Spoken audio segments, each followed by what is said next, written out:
धर्माणाम् अधिकाराणाम् प्राप्त्यर्थं साम्राज्यर्थं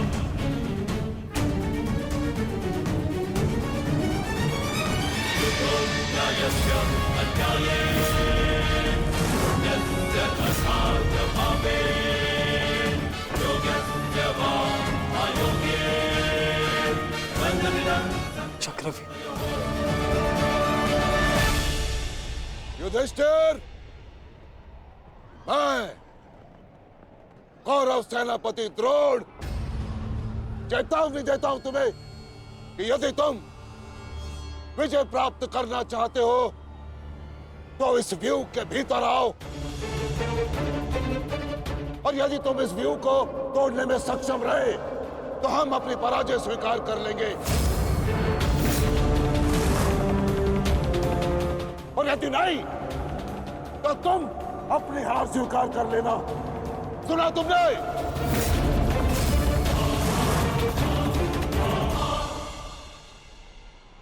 आचार्य द्रोण, हम अवश्य ही इस चक्रव्यूह को ध्वंस कर देंगे।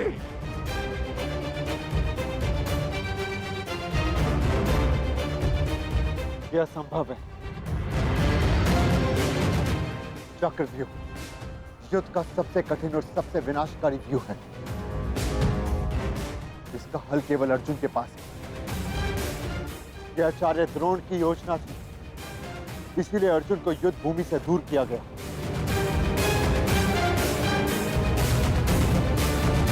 शेष पिताश्री, मुझे आज्ञा दीजिए।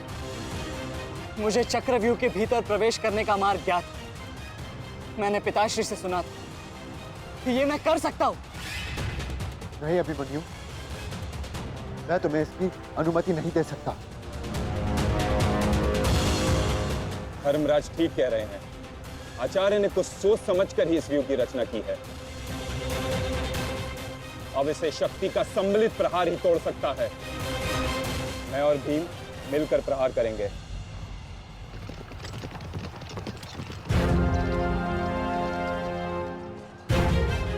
देखिए न मामाश्री, धृष्टद्युम्न और भीम स्वयं आक्रमण कर रहे हैं।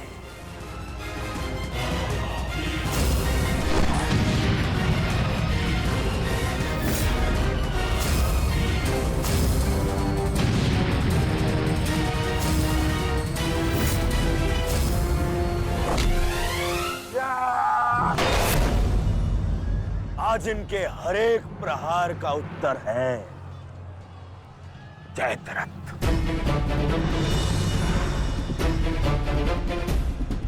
चक्रव्यूह में प्रवेश करने से पूर्व मुझसे नहीं मिलोगे मित्र? स्मरण है ना 5 चोटियां? आज उसी के प्रतिकार का दिन है। प्रभु, मैं चाहता हूं कि युद्ध भूमि में किसी एक दिन सभी पांडवों पर विजय पा सकूं। सब पांडवों पर विजयी होने का आशीष नहीं दे सकता जयद्रथ, क्योंकि अर्जुन को मैंने पशुपतास्त्र दिया।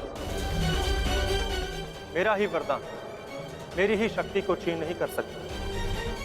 इसलिए केवल अर्जुन को छोड़ जिस दिन तुम चाहोगे, शेष संसार के समस्त योद्धाओं के समक्ष तुम अपराजय रहो। आगे बढ़ो भीम, आज मेरी गदा का स्वाद भी चख कर देखो।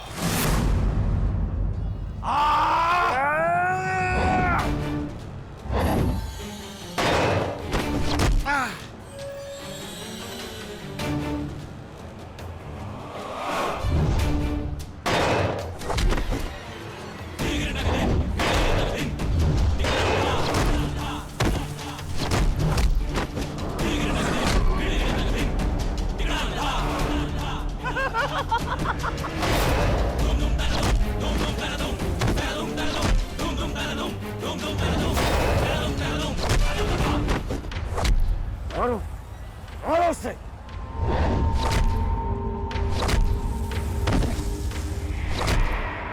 ताजश्री, आप ऐसा कैसे होने दे सकते हैं? ताजश्री, भीम और मामा धृष्टद्युम्न में शक्ति है, परंतु चक्रव्यूह को शक्ति से नहीं युक्ति से तोड़ा जा सकता है। मुझे आज्ञा दीजिए। नहीं पुत्र, भविष्य के लिए वर्तमान को दांव पर लगाया जा सकता है, परंतु वर्तमान के लिए भविष्य को खोया नहीं जा सकता।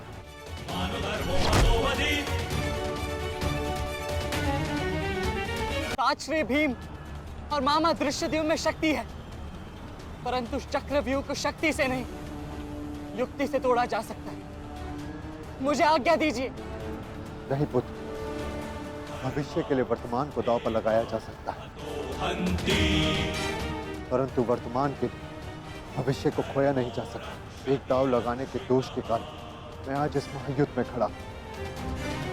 मैं दूसरा दांव नहीं लगा सकता अभिमन्यु। परंतु आज यदि चक्रव्यूह को तोड़ा ना गया तो हम न केवल हार जाएंगे, बल्कि मेरे पिताश्री का सर भी झुक जाएगा। आपने वो दांव लगाकर सर झुकाया था, और मैं ये दांव खेलूंगा अपने पिताश्री का सर ऊंचा रखने के लिए। मैंने उन्हें वचन दिया था कि युद्ध भूमि में शत्रु को उनकी कमी अनुभव नहीं होगी, और मुझे शत्रुओं को वीर अर्जुन के रक्त का तेज दिखाना है। इसीलिए आज्ञा दीजिए ताश्री, और फिर मैं अकेला कहाँ हूं? चक्रव्यूह में मेरे प्रवेश करते ही आप भी मेरे पीछे पीछे अंदर आ जाइए। मैं मार्ग बनाऊंगा और आप चक्रव्यूह को ध्वंस कीजिएगा। सोचिए मत, समय नहीं है ताश्री। आशीर्वाद दीजिए।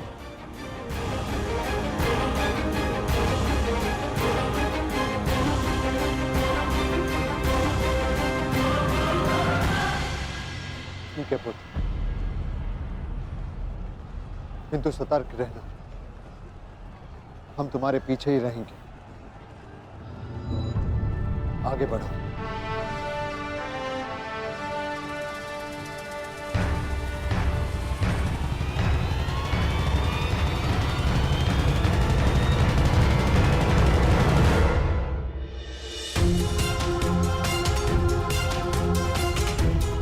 जाओ सही, जाकर सो जाओ, क्योंकि जीवन की हर रात्रि सदैव सोने के लिए नहीं होती।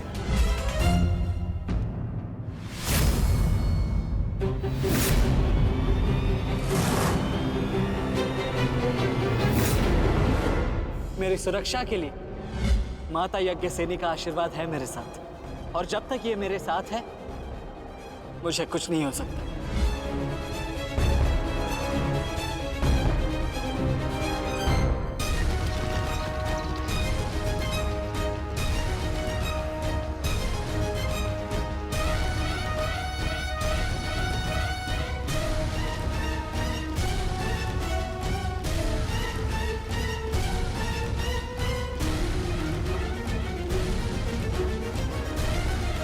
क्या हुआ माता?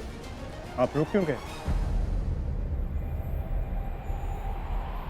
चूंकि समय नहीं रुकता पार्थ, परंतु मानव को 2 पल रुकने का अधिकार है।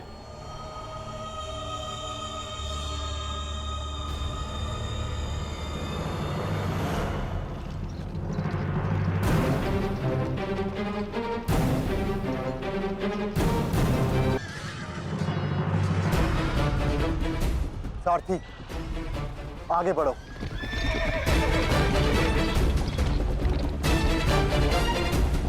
अभिमन्यु के द्वार तोड़ते ही हमें उसमें प्रवेश करना है।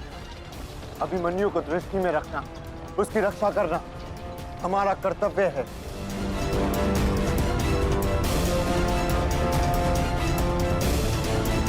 आ बालक, आ महारथियों, ऐसी मृत्यु देने से कि इसकी चित्कार उन पांडवों के हृदय को चीर देगी। और स्मरण रहे, सरल मृत्यु नहीं देनी है इस अभिमन्यु को।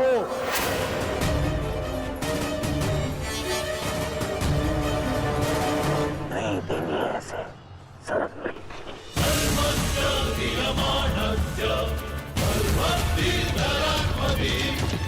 संसायते अपि पिता, प्राणेन कटिभिर्यते।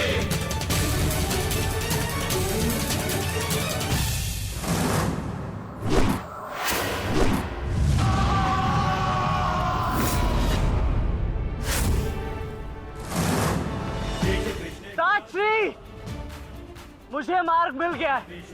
इससे पहले कि द्वार बंद हो जाए, आप शीघ्र ही मेरे पीछे आइए। सारथी, शीघ्रता करो। शीघ्रता करो सारथी, शीघ्रता।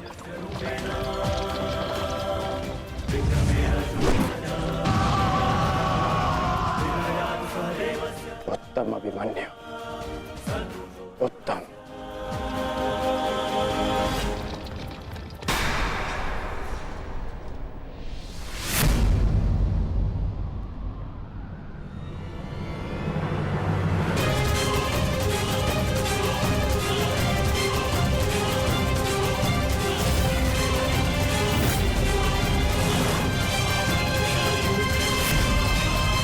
एक बार तुम्हें क्षमा कर दिया था, किंतु अब नहीं।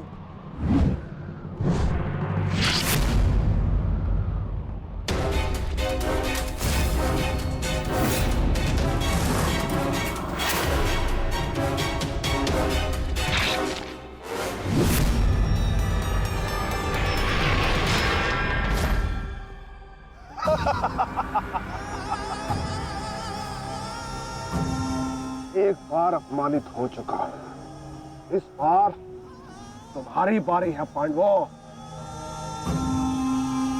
महादेव का वरदान सफल रहा। आज इस युद्ध भूमि में केवल मेरा शासन होगा, मेरा। केवल अर्जुन के अतिरिक्त कोई मुझसे जीत नहीं पाएगा पांडवों। और आज सिर्फ एक ही मृत्यु होगी।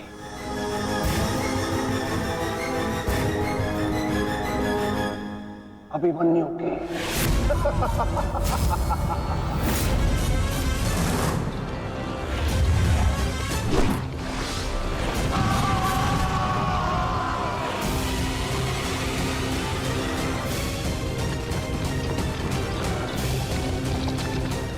एक चक्रव्यूह तुम्हें पराजित करने के लिए नहीं है मूर्खों। ये तो उस अपमान का प्रतिकार था जो कल अभिमन्यु ने युवराज दुर्योधन के साथ किया था। उसने दुर्योधन का मान हरण किया था और आज वो उसके प्राण हरण करेगा।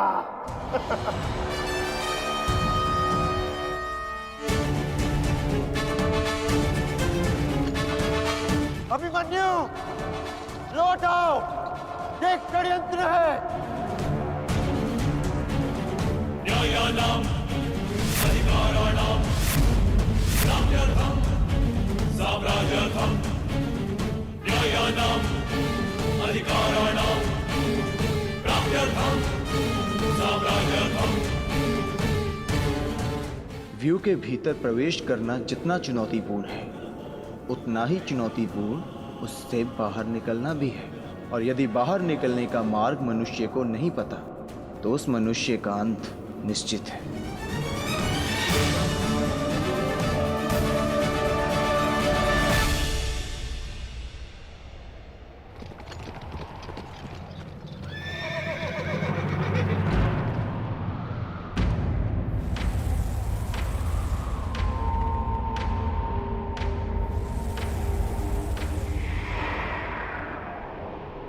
आगे बढ़िए माधव, शत्रु समक्ष है। हाँ पार्थ, ठीक कहा तुमने। एक योद्धा के लिए आगे बढ़ने के अतिरिक्त और कोई मार्ग नहीं। वापस आओ अभिमन्यु, लौट आओ, व्यू में प्रवेश मत करो।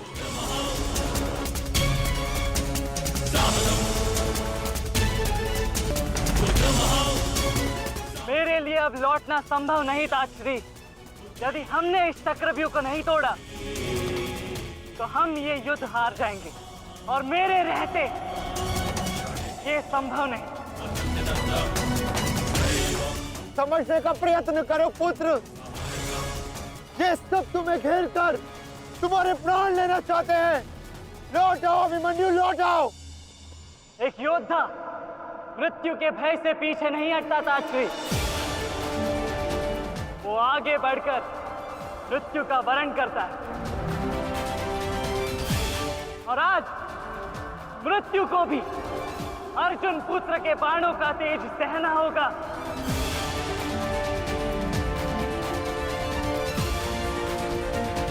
मैं इस चक्रव्यूह में आया हूं ताकि पांडवों का सर गर्व से उठा रहे। और विश्वास कीजिए ताश्री, यदि मेरा सर भी कट जाए तब भी आपका सर गर्व से उठा रहेगा।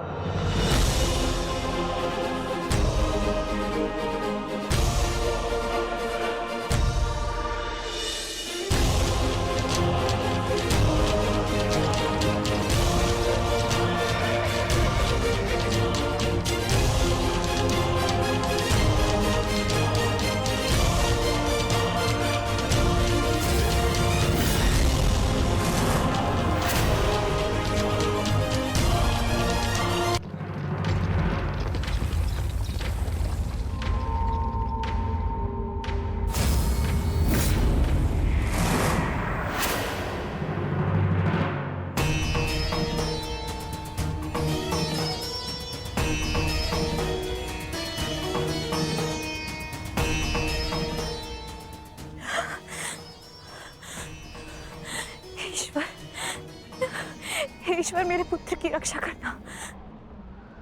आओ आओ अर्जुन पुत्र आओ, तुम्हारा अपने इस मृत्यु व्यूह में स्वागत है।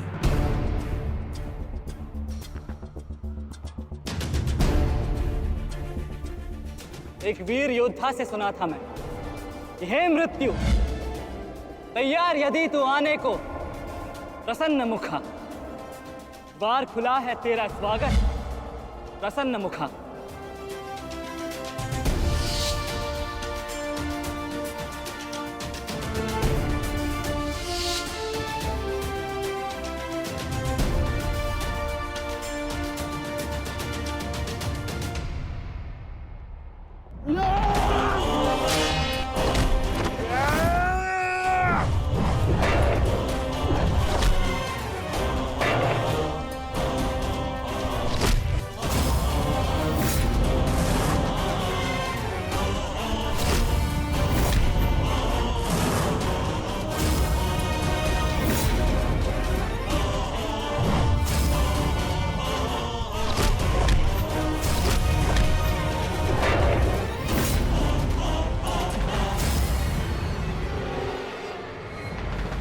चाहूं तो तुम्हारा और बाकी तीनों पांडवों का इसी क्षण अंत कर सकता हूं मैं, किंतु उसके साथ उस पीड़ा का भी तो अंत हो जाएगा जो अभिमन्यु को पल पल मरते देख तुम्हें होगी। फिर उस पीड़ा का अनुभव कैसे होगा तुम्हें जो जयद्रथ ने इतने वर्षों तक सही है। अभी तो वो दृश्य देखना शेष है जिसे देखकर तुम स्वयं मुझसे अपनी मृत्यु की भीख मांगोगे। तुम्हारे सामने तुम्हारे कलेजे के टुकड़े टुकड़े होंगे और तुम कुछ नहीं कर पाओगे, कुछ नहीं। क्या हुआ? इतने महारथी को देख के भयभीत हो गए? क्यों? नहीं काका श्री, अभी तो ये तो सम्मान की बात है कि एक साथ इतने सारे योद्धा मुझसे द्वंद्व करने की प्रतीक्षा कर रहे हैं। अच्छा, सच में महान धनुर्धर अर्जुन के पुत्र और महानतम योद्धा वासुदेव कृष्ण के भांजे का स्वागत ऐसा ही होना चाहिए। प्रणाम स्वीकार करे आदरणीयों।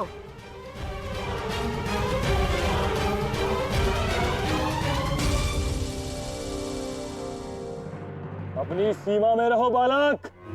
जितना कम अपमान करोगे उतनी ही कम पीड़ादायक मृत्यु मिलेगी तुम्हें। जितना जीवित रहूंगा उतनी हानि करूंगा,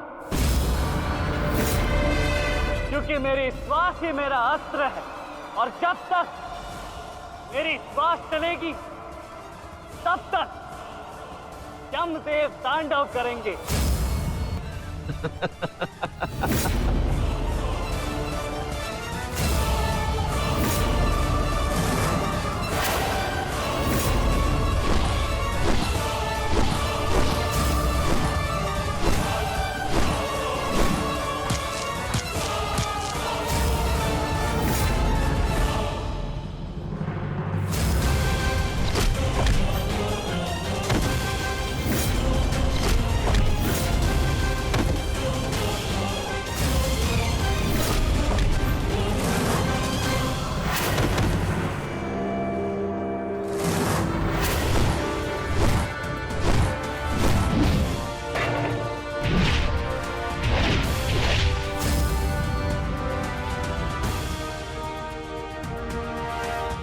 कुछ स्मरण हुआ काकाश्री?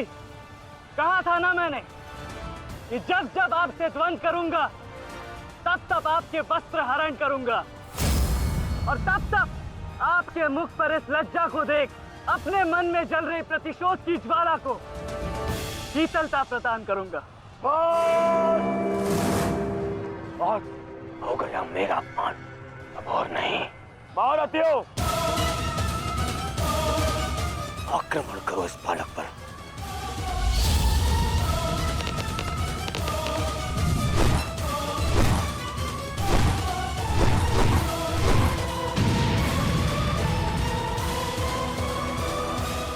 एक क्या रहे, अपने धर्म का पालन कीजिए, मेरा प्रतिशोध लीजिए, आक्रमण कीजिए आचार्य।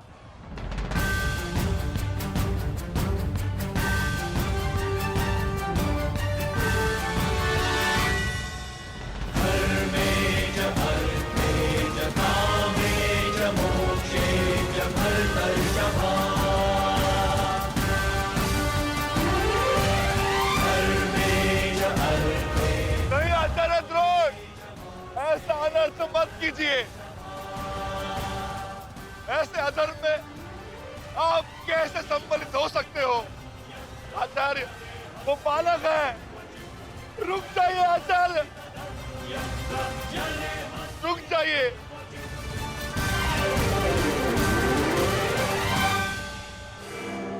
अपना दिया वचन स्मरण है ना पिताश्री? इस बालक की शक्ति इस रथ में है जो इसे सुरक्षित की हुई है। आचार्य, इस बालक को रथ विहीन कीजिए।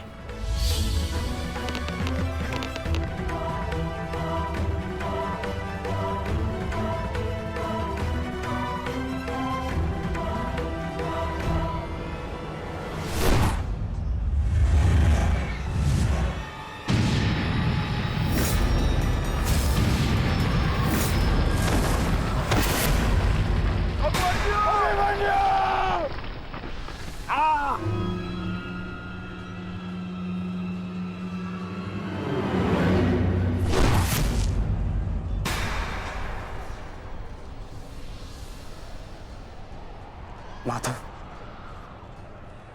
मुझे कई बार चोट लगी, परंतु इस चोट की पीड़ा का भान मेरे मन को विचलित कर रहा है।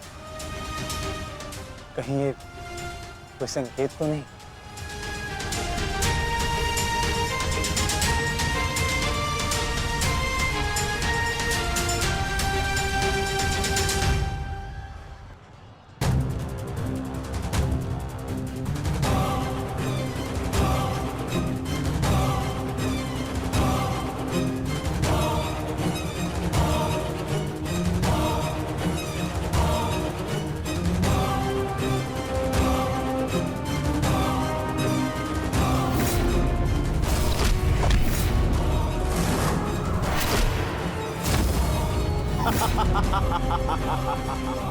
दुर्योधन, केवल आचार्य द्रोण को अपना वचन ज्ञात कराने से क्या होगा?